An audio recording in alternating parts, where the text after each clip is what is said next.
বর্ষার দিনে বা নিরামিষ দিনে এরকম নিরামিষ খিচুড়ি পেলে কিন্তু আর কিছু দরকার পড়ে না। ব্যাপারটা কিন্তু বেশ ভালোই লাগে। তো আজকে তোমাদের সাথে এরকমই নিরামিষ খিচুড়ির রেসিপি শেয়ার করবো। যদিও তোমরা প্রত্যেকেই কম বেশি নিরামিষ খিচুড়ি বা খিচুড়ির রেসিপি জানো, তবে আমি যেভাবে রান্না করি সেটাই তোমাদের সাথে ভাবলাম একটু শেয়ার করি। তো এখানে আমি দেখতেই পাচ্ছ কয়েকটা সবজি নিয়েছি এবং সবজিগুলোকে ভালো করে কেটে নিয়েছি।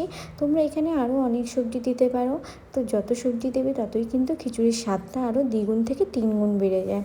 ও সরি, তোমাদের তো ইন্ট্রোটাই দেওয়া হলো না। তো নমস্কার বন্ধুরা, ষোলো আনা বাঙালিয়ানার রান্নাঘরে তোমাদের সবাইকে স্বাগত জানাই। তো প্রথমেই দেখলে আমি এখানে কয়েকটা সবজি নিয়েছিলাম। এই সবজিগুলোকে ভালো করে কেটে ধুয়ে পরিষ্কার করে নিয়েছি এবং এর সাথে কিন্তু আদা ও কাঁচা লঙ্কার একটা পেস্ট বানিয়ে নিয়েছি।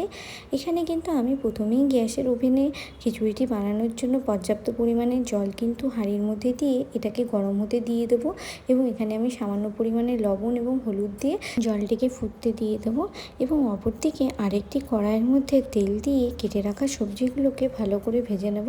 প্রথমে আলু ও পেঁপেটাকে ভেজে নেব এবং তারপরে কুমড়ো ও গাজর ও বিনসটাকে ভালো করে ভেজে নেব। ভেজে নিয়ে এটি আলাদাভাবে তুলে রেখে দেবো।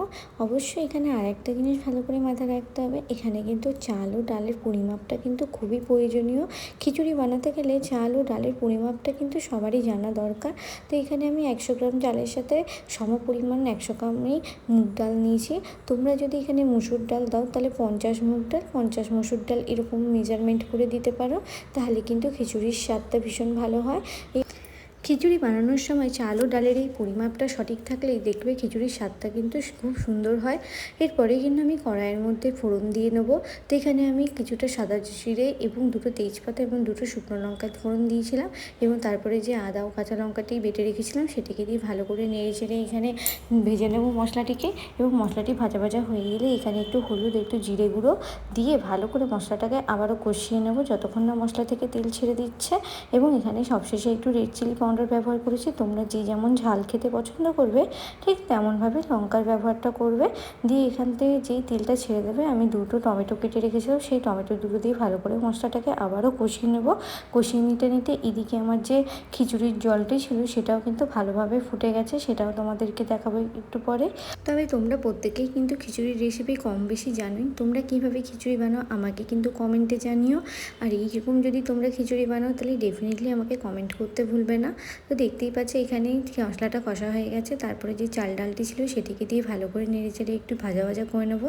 এই ভাজা করার সময় দেখবে চালটা থেকে কি সুন্দর একটা স্মেল দিচ্ছে, এই জন্য এটাকে একটু ভালো করে লবণ দিয়ে ভেজে নেব। ভেজে নেওয়ার পর যে জলটা ফুটে এসেছিলো দেখতেই পাচ্ছ, সেই জলের মধ্যে এই চাল ও ডালটাকে দিয়ে ভালো করে এখানে ফুটতে দেবো যতক্ষণ না চাল ও ডালটা সেদ্ধ হয়ে যাচ্ছে। এই সময় কিন্তু গ্যাসের ফ্লেমটা আমি হাই করে রাখবো। তো এখানে দেখতেই পাচ্ছ চাল ও ডালটাকে দিয়ে দিয়েছে এবং এটা কি সুন্দর ফুটছে। এইভাবে আমরা এখানে হালকা ঢাকা দিয়ে ছেড়ে দেবো যতক্ষণ 10 থেকে 15 মিনিটের জন্য, যতক্ষণ না চাল ও ডালটা একটু সেদ্ধ হচ্ছে। তো দেখতেই পাচ্ছ কি সুন্দর জলটা ফুটছে এবং চাল ডালটা 75% মতো তোমার সেদ্ধ হয়ে এলে এখানে আলু আর পেঁপেটা যে ভেজে রেখেছিলাম সেটাকে দিয়ে ভালো করে নাড়িয়ে চাড়িয়ে নেব, কারণ আলু আর পেঁপেটা সেদ্ধ হতে একটু বেশি সময় নেয় সেই জন্য। তবে তোমরা কে কোথার থেকে আমার ভিডিও দেখছো কিন্তু কেউ কমেন্ট করছো না। তোমরা কমেন্টে একটু আমাকে জানাবে, তোমাদের কমেন্ট বা তোমাদের একটা লাইক আমার খুব কিন্তু মোটিভেট করে নতুন কিছু করতে, নতুন কিছু বানাতে, তারপরে নতুন কিছু তোমাদের জন্য নিয়ে আসতে। আশা করি আগামী দিনে আমি কিন্তু এই জিনিসগুলো তোমাদের থেকে পাবো। যেমন তোমাদের থেকে ভালোবাসা পাচ্ছি তেমনই যেন আরও ভালোবাসা তোমাদের আমার প্রতি বেড়ে ওঠে। তো দেখতেই পাচ্ছ আমার খিচুড়িটা খুব সুন্দরভাবে হয়ে গেছে। এখানে অবশ্যই আমি মিডিলে বাকি যে সবজিগুলো ছিল সেটিকে দিয়ে দিয়েছিলাম, দিয়ে ভালো করে নাড়ি চাড়িয়ে নিয়েছিলাম। অবশেষে এখানে আমি দুটো কাঁচা লঙ্কা এবং এখানে একটি শুকনো মশলা ভেজে রেখেছিলাম, সেই মশলাটা দিয়ে ভালো করে নেড়ে চেড়ে নেবো খিচুড়িটাকে এবং সবশেষে ঘি দিয়ে খিচুড়িটাকে কিন্তু নামিয়ে নেব। অবশ্যই এখানে লবণ ও চিনির পরিমাপটা তোমরা দেখে নেবে, কারণ লবণ ও চিনিটা কিন্তু নিজেদের উপর যে যেমনটা খেতে পছন্দ করবে সেইভাবেই কিন্তু লবণ ও চিনিটা ব্যবহার করবে। এবং এখানে আমি একটু দেখতেই পাচ্ছ গরম মশলা দিয়েছি। সবশেষে ঘি দিয়ে খিচুড়িটাকে নামিয়ে নেব। দেখতেই পাচ্ছ খিচুড়িটা রেডি হয়ে গেছে। এটা দেখতে কতটা লোভনীয় লাগছে, খেতেও কিন্তু খুব সুদারুণ হয়েছিল। তোমাদের যদি আমার এই রেসিপিটি ভালো লেগে থাকে তাহলে আমার এই চ্যানেলটিকে লাইক কমেন্ট ও সাবস্ক্রাইব করতে ভুলো না। আমি খিচুড়ির সাথে আলুর দম বানিয়েছিলাম সেই দিন, তোমরা চাইলে ল্যাবড়াও বানাতে পারো। দেখা হবে নতুন একটি ভিডিও নিয়ে তোমাদের সাথে।